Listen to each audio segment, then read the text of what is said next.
ഇവിടുത്തെ പ്രേക്ഷകരും പ്രബുദ്ധരായ ജനവും കാണുന്നുണ്ട്. പണ്ഡിറ്റ് ജവഹർലാൽ നെഹ്റു ആർക്ക് എവിടൊക്കെ എന്തൊക്കെ തടകി കൊടുത്തിട്ടുണ്ട് എന്നുള്ളതിന്റെ തെളിവുകൾ ഫോട്ടോഗ്രാഫറായിട്ട് പുറത്തു വരുന്നുണ്ട്.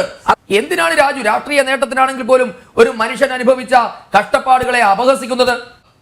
ഈ സവർക്കർ എഴുതി കൊടുത്ത ദയാഹർജിയാണ് നിങ്ങൾ ഈ പറയുന്ന ക്ലെമൻസി പെറ്റീഷൻ. സവർക്കർ മാത്രമല്ല സാർ എഴുതി കൊടുത്തിട്ടുള്ളത്. നിങ്ങളുടെ വലിയ നേതാവ് ഉണ്ടായിരുന്നല്ലോ, പണ്ഡിറ്റ് എന്ന് വിളിക്കപ്പെടുന്ന ജവഹർലാൽ നെഹ്റു. സവർക്കർ ജയിലിൽ നിന്ന് മാപ്പെഴുതി പുറത്തു വന്നല്ലോ. അതിനുശേഷം 1947 ഓഗസ്റ്റ് 15 വരെ സവർക്കർ നടത്തിയിട്ടുള്ള ഏതെങ്കിലും ഒരു സമരം, സവർക്കർ എഴുതിയിട്ടുള്ള ഏതെങ്കിലും ഒരു ആർട്ടിക്കിൾ ഇന്ത്യൻ സ്വാതന്ത്ര്യ സമരത്തെ ന്യായീകരിച്ചുകൊണ്ട് വയസ്സുകളൊക്കെ തോനായില്ലേ, ഇനിയെങ്കിലും ഈ തറ വേലകളൊക്കെ നിർത്തി അവനെ എന്റെ ജോലികൾ ചെയ്ത് ജീവിക്കാൻ നോക്കട്ടെ. അല്ല, അതിന്റെ ഭാഗമായി നിന്നുകൊണ്ട് ഒരു സമരം ആ ഡേറ്റ് ഉൾപ്പെടെ സഞ്ജയ് വാജ്പേയിക്ക് പറയാൻ ഞാൻ വെല്ലുവിളിക്കുകയാണ്. വെല്ലുവിളി ഏറ്റെടുക്കുക. കഴിഞ്ഞോ? ഇനി നടക്കാൻ പോണ മുള്ളിക്കളിയുള്ള നമ്മളില്ല കേട്ടാ, നമ്മളിവരുണ്ടാ ഫ്രീ. താങ്കൾ പറഞ്ഞല്ലോ സവർക്കർ മാപ്പ് എഴുതി കൊടുത്തു എന്ന്. സവർക്കർ എന്ത് തടവുകാരനായിരുന്നു എന്ന് താങ്കൾക്കറിയുമോ? താടിക്ക് കയ്യും കൊടുത്ത് ചെലക്കാറുണ്ടല്ലോ, എന്തറിഞ്ഞിട്ടടാ പന്നി. താങ്കൾ വളരെ പുച്ഛത്തോടെ പറയുന്നുണ്ടായിരുന്നല്ലോ 6 മാസം കഴിഞ്ഞപ്പോ തന്നെ സവർക്കർ മാപ്പ് എഴുതി കൊടുത്തു എന്ന്. സുഹൃത്തെ, ഏകാന്ത തടവ്, വെറും ഒരു മനുഷ്യന് മാത്രം നിൽക്കാവുന്ന കുടുസുമുറിയിൽ 2 കൈകളിലും മുകളിലേക്ക് ബന്ധിച്ചുകൊണ്ട് ഒരാളെ 6 മാസത്തെ തടവിനാണ് ഇട്ടിരുന്നത്. സ്വന്തം അപ്പുറത്തെ സെല്ലിൽ സഹോദരൻ കിടപ്പുണ്ട് എന്ന് അദ്ദേഹം തിരിച്ചറിയുന്നത് കാലാപാനിയിൽ നിന്ന് 10 വർഷത്തിന് ശേഷം മോചിതനാകുമ്പോഴാണ് എന്ന കാര്യം രാജു പി നായർക്ക് അറിയാമോ? എന്തിനാണ് രാജു രാഷ്ട്രീയ നേട്ടത്തിനാണെങ്കിൽ പോലും ഒരു മനുഷ്യൻ അനുഭവിച്ച കഷ്ടപ്പാടുകളെ അപഹസിക്കുന്നത്? ഇവൻ പറയുന്നത് വിശ്വസിക്കരുത്. ഇവൻ ഭക്ഷണം കഴിക്കാനും കള്ളം പറയാനും മാത്രമാണ് വാ തുറക്കുന്നത്. താങ്കൾ മാപ്പെഴുതി കൊടുത്തുവെന്ന് എവിടെയെങ്കിലും സവർക്കർ ഞാൻ ചെയ്തത് തെറ്റ്, മാപ്പെന്ന് പറഞ്ഞ എന്താണ് രാജു? മാപ്പെന്ന് പറഞ്ഞ എന്താ? ഞാൻ ഇന്നലെ വരെ ചെയ്ത കാര്യങ്ങൾ തെറ്റായിപ്പോയി, എന്നോട് പൊറുക്കണം എന്ന് പറയുന്നതാണ് മാപ്പ്. പറയുന്ന നിനക്കില്ലേലും കേൾക്കുന്ന എനിക്കില്ലടാ ഒരു ചളുപ്പ്. ഈ സവർക്കർ എഴുതി കൊടുത്ത ദയാഹർജിയാണ് നിങ്ങൾ ഈ പറയുന്ന ക്ലെമൻസി പെറ്റീഷൻ. സവർക്കർ മാത്രമല്ല സാർ എഴുതി കൊടുത്തിട്ടുള്ളത്. നിങ്ങളുടെ വലിയ നേതാവ് ഉണ്ടായിരുന്നല്ലോ, പണ്ഡിറ്റ് എന്ന് വിളിക്കപ്പെടുന്ന ജവഹർലാൽ നെഹ്റു. എത്രണ്ണം എഴുതിയിട്ടുണ്ടെന്ന് അറിയാമോ? തൊട്ടപ്പുറത്ത് ഒരാൾ ഇരിപ്പുണ്ടല്ലോ, ജയപ്രകാശിന്റെ നേതാക്കന്മാര് മാപ്പെഴുതിയ കഥകൾ പറഞ്ഞാൽ അത് മാത്രമേ ഉണ്ടായിരുന്നുള്ളൂ.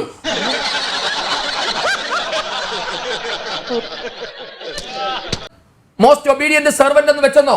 മഹാത്മാഗാന്ധി അങ്ങനെ എഴുതിയ രേഖ ഞാൻ താങ്കളെ കാണിക്കണോ Shri Raju P Nair?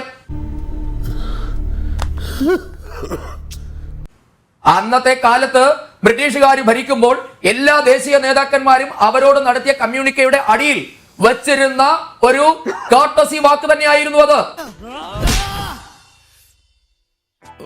Your most obedient servant എന്നോ എന്താണ് പറയുന്നത്, I will be most obliged to എന്നോ ഉള്ള സല്യൂട്ടേഷനും അതിന്റെ കൺക്ലൂഷനും എന്നുള്ളത് എല്ലാ ദേശീയ നേതാക്കന്മാരുടെയും നടത്തിയ കത്തുകളുടെ അവസാനം നോക്ക്. മഹാത്മാഗാന്ധി അതേപോലെ എഴുതിയിട്ടുള്ള എത്രയധികം കത്തുകൾ ഞാൻ താങ്കൾക്ക് അയച്ചുതരാം, വേണോ? താങ്കൾ ദേശീയ ആർക്കൈവ്സിനെ പറ്റി പറയുന്നുണ്ടല്ലോ, സവർക്കറുടെ കത്ത് മാത്രമല്ല അവിടെ ഉള്ളത്. പണ്ഡിറ്റ് ജവഹർലാൽ നെഹ്റു എത്ര ദിവസം ജയിലിൽ കിടന്നിട്ടുണ്ട് രാജു പി നായർ, പറയാമോ? തട്ടിപ്പാണല്ലേ. പണ്ഡിറ്റ് നെഹ്റുവിനെ പഞ്ചാബ് പ്രവിശ്യയിലെ ഒരു പ്രദേശത്തേക്ക് നിരോധനാജ്ഞ ലംഘിച്ച് കടന്നുപോയതിന് 2 ദിവസം പിടിച്ച് ജയിലിലിട്ടപ്പോ മാപ്പ് പറഞ്ഞത് നെഹ്റു ആയിരുന്നില്ല കേട്ടോ, നെഹ്റുവിന്റെ അച്ഛൻ മോത്തിലാൽ നെഹ്റു ആയിരുന്നു. എന്റെ ദൈവമേ, അപ്പൊ കുടുംബടക്കം കള്ളന്മാരാണ്. ആ ചരിത്രം അറിയാമോ രാജു പി നായർക്ക്? സ്വന്തം മകൻ കുടിസുമുറിയിൽ കിടക്കുന്നു, മകന് കിടന്നുറങ്ങാൻ ബെഡ്ഷീറ്റ് ഇല്ല, തലയാണയില്ല, അവിടെ വെള്ളം ചോർന്നൊലിക്കുന്നു, എന്റെ മകൻ എലിയെ കണ്ടു പേടിച്ചു. കേട്ടിട്ടുണ്ടോ രാജു പി നായർ? ആരാ പറഞ്ഞെന്നറിയാമോ? നിങ്ങളുടെ വലിയ നേതാവ് നെഹ്റു അല്ല, അദ്ദേഹത്തിന്റെ അച്ഛൻ മാപ്പ് പറഞ്ഞ കഥയായി പറയുന്നത്. സന്തോഷായി. പണ്ട് എം.ജി. സോമൻ പറഞ്ഞതുപോലെ നെഹ്റു മാപ്പ് പറഞ്ഞ കഥയല്ല, നെഹ്റുവിന്റെ അച്ഛൻ മാപ്പ് പറഞ്ഞ കഥയാ ഞങ്ങൾ പറയുന്നത്. അതുകൊണ്ട് മാപ്പിന്റെ ചരിത്രമൊന്നും ഇങ്ങോട്ട് എടുത്തോണ്ട് വരരുത്. നല്ലോണം കിട്ടിയോ? സാമാന്യം ഭേദപ്പെട്ട രീതിയിൽ. നിങ്ങൾക്ക് സംശയമുണ്ടെങ്കിൽ ജവഹർലാൽ നെഹ്റുവിന്റെ ആത്മകഥ വായിച്ചു നോക്കിയാൽ മതി, കിട്ടും. അവിടെയുണ്ട് നല്ല വെടിപ്പായിട്ട് മാപ്പ് പറഞ്ഞ കഥ. ഇത് തീർന്നില്ലേ? നിങ്ങൾ അപഹസിച്ച വീര സവർക്കർ 26 വർഷം ജയിലിൽ കിടന്നു. ഈ ഇന്ത്യക്ക് വേണ്ടി അങ്ങ് സ്വാതന്ത്ര്യം ഉണ്ടാക്കിക്കൊണ്ട് വന്ന് പറയുന്ന നെഹ്റു 3 വർഷത്തിൽ കൂടുതൽ ജയിലിൽ കിടന്നിട്ടുണ്ടോ മിസ്റ്റർ? ചെറിയ വട കൊടുത്ത് വലിയ വട വാങ്ങിച്ചു. എവിടെയാണ് ജയിലിൽ കിടന്നത്?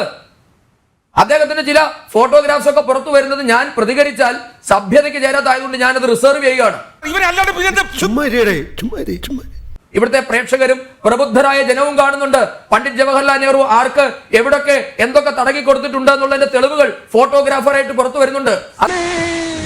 രണ്ടു ഓലക്കീറോ വെള്ള തുണി എടുത്തോളൂ. അനിയാ പോട്ടെ, അമ്പിമനെ പോട്ടറാ. സാറേ ഒന്നും വിചാരിക്കില്ലേ മക്കളെ, മാമനോടൊന്നും തോന്നല്ലേ.